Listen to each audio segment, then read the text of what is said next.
আমি একটা কথা বলি বন্ধুরা, যে সঙ্গ দোষ মহাদোষ।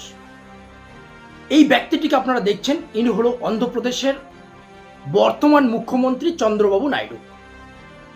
ইনি যখন থেকে ভারতীয় জনতা পার্টি বা এনডিএ সরকারের সঙ্গে যোগ দিয়েছেন, তখন থেকে ভারতীয় জনতা পার্টির যে চিরাচরিত বিষ ছড়ানোর যে মনোভাব, সেই মনোভাবেও নিজেকে এগিয়ে রাখার চেষ্টা করছে।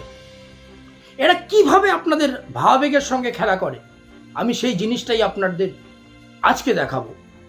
আপনারা দেখেছেন, শুনেছেন, এবং যেহেতু এখানে ধর্ম জড়িত, তাই সত্যিকারের কথা বলতে গেলে আমিও ব্যথিত যে আমার দেশবাসী, আমার যে অন্য ধর্মাবলম্বী ভাই রয়েছে, বাস্তবিকভাবে যে খবরটা এরা পরিবেশন করেছে, আমাদের সামনে নিয়ে এসেছে, একটা বলা চলে যে খবর তৈরি করেছে এবং সেটাকে ভেঙ্গে চুড়ে আমাদের সামনে উপস্থাপন করেছে, সেই খবরের দ্বারা প্রতিটি ভারতবাসী ব্যথিত হয়েছে এবং প্রতিটি ভারতবাসীর যে ধর্মীয় ভাবাবেগ, সেই ধর্মীয় ভাবাবেগে আঘাত করেছে। এই চন্দ্রবাবু নাইডু প্রকাশ্যে এসে আমাদের সামনে এটা জানিয়েছে যে অন্ধ্রপ্রদেশের যে বিখ্যাত অন্যতম ধর্মীয় পীঠস্থান যে তিরুপতি মন্দির, সেই তিরুপতি মন্দিরে যে লাড্ডু পরিবেশন করা হয়েছে, সেই লাড্ডু পরিবেশনে বা সেই লাড্ডুতে এমন ঘি ব্যবহার করা হয়েছে যে ঘির মধ্যে গরুর চর্বি রয়েছে, মাছের তেল রয়েছে, এমনকি শূকরের চর্বিও রয়েছে। যদিও এই সমস্ত মিডিয়া, এদেরকে মিডিয়া বললে অনেকটা ভুল হবে, এরা ভারতীয় জনতা পার্টির এক প্রকার আইটি সেল। এরা শুধুমাত্র শূকরের চর্বিটা এবং মাছের তেলটাকে এক প্রকার ব্লার করে দিয়ে, মানে পিছনে ফেলে দিয়ে শুধুমাত্র গরুর চর্বিটাকে প্রচারের আলোতে নিয়ে এসেছে। প্রত্যেকটা ভারতবাসী ব্যথিত হয়েছে, আমি নিজেও ব্যথিত হয়েছি। এই খবরটাকে আমাদের সামনে উপস্থাপন করেছে। আপনারা যারা এই লাড্ডু খেয়েছেন, অবশ্যই আমি সম্মান করি আপনাদের ধর্মীয় ভাবাবেগকে, কিন্তু এরা ধর্মীয় ভাবাবেগটাকে আঘাত করেছে। আপনাদের মনে এরা যেভাবে খবরটাকে উপস্থাপন করেছে, আইটি সেল যেভাবে সঙ্গ দিয়েছে, ভারতীয় গদি মিডিয়া যেভাবে সঙ্গ দিয়েছে, অবশ্যই ভাবাবেগে আঘাত হওয়ারই কথা। কারণ এটা একটা বিশ্বাস, এই বিশ্বাসের জায়গায় কেউ আঘাত করলে এটা অবশ্যই খারাপ লাগার কথা। তৎসঙ্গে ভারতীয় নেতৃত্বরা যেভাবে এনাদের সাথ দিয়েছে, রবি কিষান থেকে শুরু করে সুপারস্টার পবন কল্যাণ, মাধবীলতা, এরা যেভাবে সেই জিনিসটাকে উপস্থাপন করেছে, প্রত্যেকটা ভারতবাসী, প্রত্যেকটা হিন্দু ধর্মাবলম্বী, সনাতন ধর্মাবলম্বী, তাদের কিন্তু আঘাত লেগেছে। আঘাত লাগারই কথা। কিন্তু বন্ধুরা, আমি সবসময় একটা কথা বলি, যে আজকের দিনে আমরা যদি সুস্থ সম্পন্ন একটা ভারতবর্ষ চাই, আমরা যদি আমাদের দেশকে সত্যিকারের এগিয়ে নিয়ে যেতে চাই, তাহলে বর্তমান যে খবরগুলো পরিবেশন হয়, এই খবরগুলোতে চোখ বন্ধ করে বিশ্বাস করার কোনো জায়গা নেই। বিন্দুমাত্র বিশ্বাসের জায়গা এরা রাখেনি, প্রতিনিয়ত প্রমাণ করে দিয়েছে। ঠিক একই রকমভাবে আজকের দিনও প্রমাণ করলো। আমি এর আগেও বলেছিলাম যে এই ভারতীয় জনতা পার্টির নেতৃত্বদের কাছে ধর্মীয় আবেগ একটা রাজনৈতিক অস্ত্র কেবলমাত্র। এরা কোনো রকমভাবেই বারবার তো মঞ্চে উঠে চিৎকার করে, কিন্তু এরা হিন্দুদের সামান্য চিন্তাটুকুও করে না, হিন্দুদের হিতে সামান্য কাজও করে না। হিন্দু অস্ত্র এদের কাছে শুধুমাত্র ভোট হাসিল করার একটা অস্ত্র। কি করে বলছি আমি এতগুলো কথা? কারণ আপনাদের আমাদের প্রত্যেকেরই একটা বিশ্বাসের জায়গা হচ্ছে তিরুপতি মন্দির, আর তিরুপতির সেই লাড্ডু একটা প্রসাদ। সেই প্রসাদের মধ্যে যদি গরুর চর্বি, শূকরের তেল, মাছের তেল মেশানো হয়, তাহলে আমাদের ধর্মীয় ভাবে কতটা আঘাত লাগার কথা। আর এটা নিয়ে এরা যে মিথ্যাটা ছড়ালো রাজনৈতিক উদ্দেশ্যে, নিজেদের আখের গোছানোর জন্য, তাহলে এরা কি কখনো আমাদের সেই ধর্মীয় পীঠস্থানটা সম্মান করলো? এরা কি যে ধর্মীয় ভাবাবেগ, যে হিন্দু সনাতন ধর্মের যে ভাবাবেগ, সেই ভাবাবেগকে সম্মান করলো? এই ভাবাবেগ নিয়ে রাজনীতিটা এরা আজকের দিনেও করলো। কারণ সুপ্রিম কোর্ট থেকে যে রিপোর্ট এসেছে সেই রিপোর্টে পরিষ্কার সুপ্রিম কোর্ট জানিয়েছে যে এই তিরুপতি মন্দিরের লাড্ডুতে সেরকম কোনো ঘি ব্যবহার হয়নি।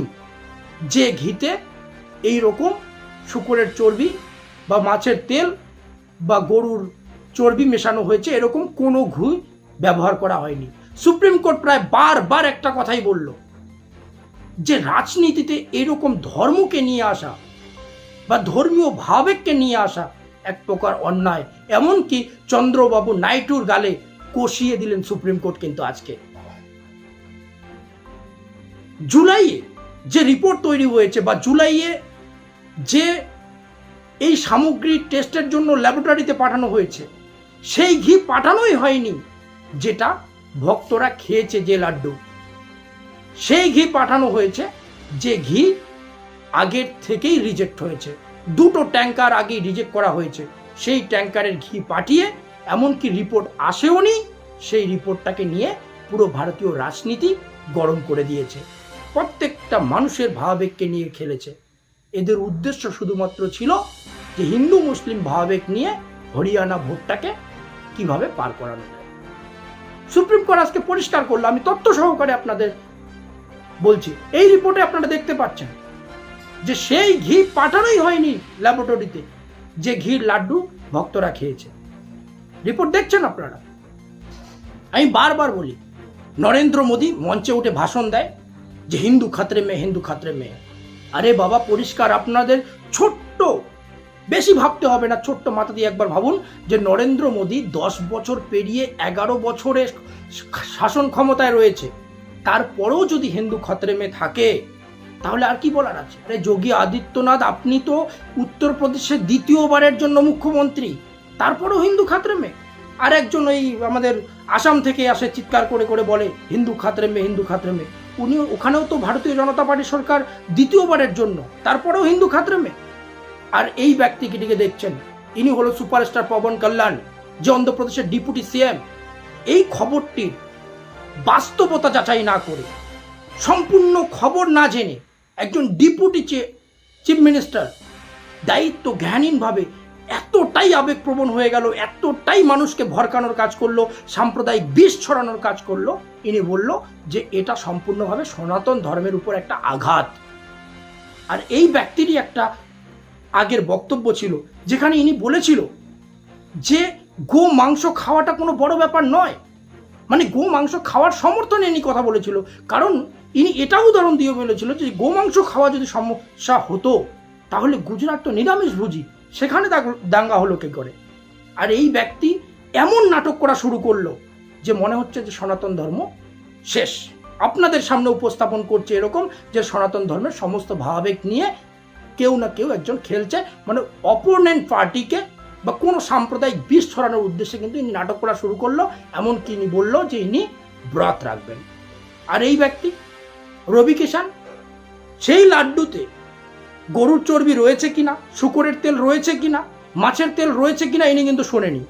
কিন্তু এনার যে রাজনৈতিক স্বার্থ, এনার যে সেই ভরকাউ যে চিন্তা ভাবনা, সেই সাম্প্রদায়িক বিষ ছড়ানোর যে মানসিকতা, ইনি কিন্তু সেই দাঙ্গা লাগানোর মানে যে আগুন, সেই আগুনে এক প্রকার ঘি ঢালার কাজ করে দিয়েছে। ইনি তো প্রকাশ্যে বলল যে শাস্ত্রের সঙ্গে অস্ত্র চাই, মানে অস্ত্র হাতে নেওয়ার। এনার মেয়ে বাইরে পড়াশোনা করছে, বলিউডে এন্টার হয়ে গেছে, আর আজকের জেনারেশন কি, মানে আপনার আমার বাচ্চা কাচ্চাদেরকে বলছে যে শাস্ত্রের সঙ্গে অস্ত্র হাতে নিতে। ভাবুন এখন কতটা সাম্প্রদায়িক বিশের উদ্দেশ্য নিয়ে এই খবরটাকে এরা পরিকল্পনা করেছে। शस्त्र भी चाहिए शास्त्र के साथ।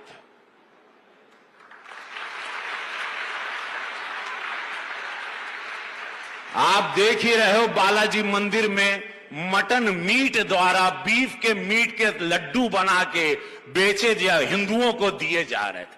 क्या हो रहा है हिंदुओं के साथ, ये सोचना चाहिए। मंदिर जो चला रहे थे जो हिंदू नहीं थे, और ये विषय आज पूरे विश्व में चर्चित है कि बीफ का मटन दिया जा रहा था लड्डू में। तो अब समय आ गया है कि शस्त्र और शास्त्र ओकरे साथ चले के हो। यह समय बा, यह पूज्य महाराज जी सिखावा ना अगर ये बुलडोजर कहा ना तो उसके अंदर बहुत सारी बातें हैं। কিন্তু একটা কথাই বলে, সত্য কখনো চাপা থাকে না, সত্য উদ্ঘাটন হবে, বিশ্বাস রাখতে হবে। এরা রাজনৈতিক ব্যক্তিত্ব, এরা অসৎ হতে পারে, এদের মাথায় গোবর ভুটতে পারে, কিন্তু আপনার আমার নয়, সত্য প্রকাশ হবে। আর এই ব্যক্তি বললে ভুল হবে, এক প্রকার মানে কি বলবো বোঝা মুশকিল। ইনি তো কঙ্গনা রানাওয়াতকেও ফেল করে দেবে নাটক ড্রামার দিক থেকে। মাধবীলতা, ইনি তো এক প্রকার ট্রেনে যাত্রা শুরু করে দিলেন যে সনাতন ধর্মের এই যে আঘাত নিয়ে। দেখছেন সেই চিত্রটা আপনি। তো ধন্যবাদ বন্ধুরা, আমি আবারও বলবো খবর দেখুন, কিন্তু নিজের থেকে একটু ধৈর্য ধরবেন, কারণ আপনার আমার ভাবাবেগ নিয়ে ভারতীয় জনতা পার্টির নেতৃত্বরা, রাজনৈতিক নেতৃত্বরা সদা তৎপর যে আপনার ভাবাবেগ নিয়ে খেলবে, এবং এদের যে ভোটের রাজনীতি, এদের যে রাজনৈতিক উদ্দেশ্য, সেটাকে সফল করার তাগিদেই এরা কিন্তু আপনার আমাকে এই সমস্ত সমস্যায়, এই সমস্ত খেলায় মাতিয়ে রাখার চেষ্টায় রয়েছে। ধন্যবাদ বন্ধুরা, আপনারা দেখলেন দ্য ট্রেন্ডিং টপিকস। অবশ্যই যদি এরকম ইনফরমেটিভ কন্টেন্ট আপনাদের প্রয়োজন হয়, আমার চ্যানেলটিকে সাবস্ক্রাইব করবেন। ধন্যবাদ।